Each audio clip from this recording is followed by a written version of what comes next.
point number 11, which is reduction of hassle.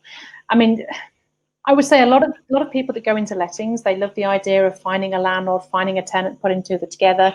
Do they love the idea of hiring staff, training them to be compliant with ROPA, making sure they're doing everything properly, managing the liabilities, managing the insurance, managing the client accounting, managing the security, managing the risk, all that sort of back-end hassle that drives people mad? It's really important that your outsourcing company actually doesn't make that worse for you. They should make that better.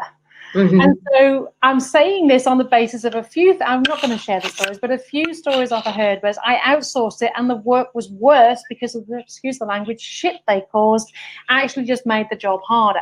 And I think it's so important that your white label company reduces the hassle. So they should be able to take ownership of what needs to be done, Section 8, Section 21, rent arrears, rent collection, serving a notice, tenant disputes, all those sort of things, but refer to you when there's a decision to be made. They shouldn't be hassling you.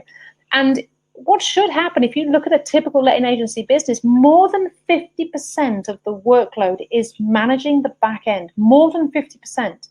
So if you can remove that out of your business, you then have a choice that the staff that you've got, you can repurpose those and put those onto lead generation, booking landlord appointments, setting up lets, doing sales, launching a new service, anything like that.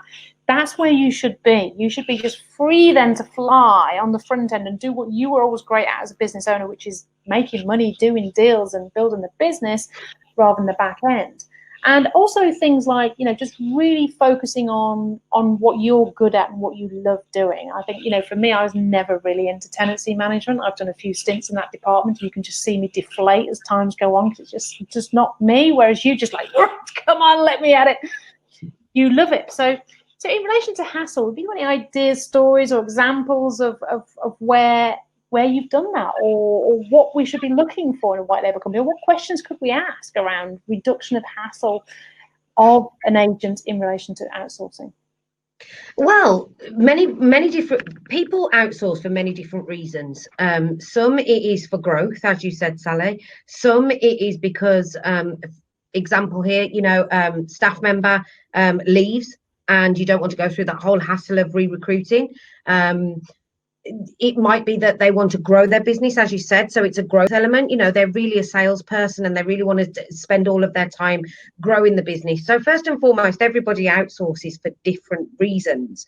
But it is important for you to understand when you outsource, what does that mean? What are you going to be taking off me? What am I expected to continue to do? Because we've said here, you still need to maintain that relationship with your landlord. So what does that mean? Does that mean that I have to call them every week? Well, no, of course not. So you should be asking your white label company, exactly what is it that you are going to do for me? Exactly what is it that I need to do? And how does that look to you as a percentage? So for example, the world, what you should be doing as a business owner, you're saying, right, I don't have to employ staff for that. I don't have to provide premises for that. I don't even need to cover the liability for that because that's taken care of for me. Haven't got to provide office space for these staff. I don't have to have a recruitment policy, a training policy, an onboarding policy, a firing policy. I don't have to oversee the liability, the complexity, the management, anything. It's gone. It's totally gone. Which for those of you that are in sales or really into lead gen and marketing business, is someone like me is heaven. It's heaven. Mm-hmm. But sometimes it's I think outsourcing will become more and more common when ROPA does come in, because that is going to be one of the biggest challenges for our industry to date, because every single person that handles anything at all to do with property, because remember, it's a regulation of property agents, which include auctioneers, sales, lettings, property management, block management, everything. That is where the challenge is going to be, because what are you going to do if you haven't got staff that are qualified? What are you going to do if you can't get them qualified?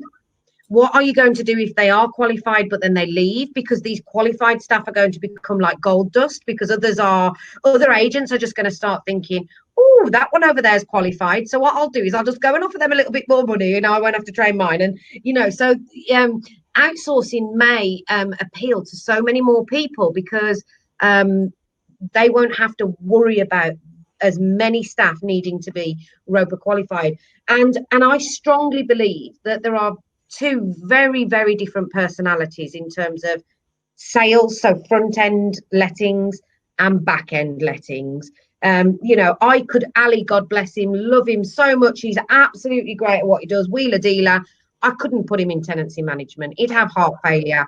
He wouldn't know what to do. And I think he'd leave after one day. You know, it's just different personalities. So I think business hassle reduction as a point that we've made is going to become even more relevant if you don't have to worry about your tenancy management team being ROPA qualified. Absolutely.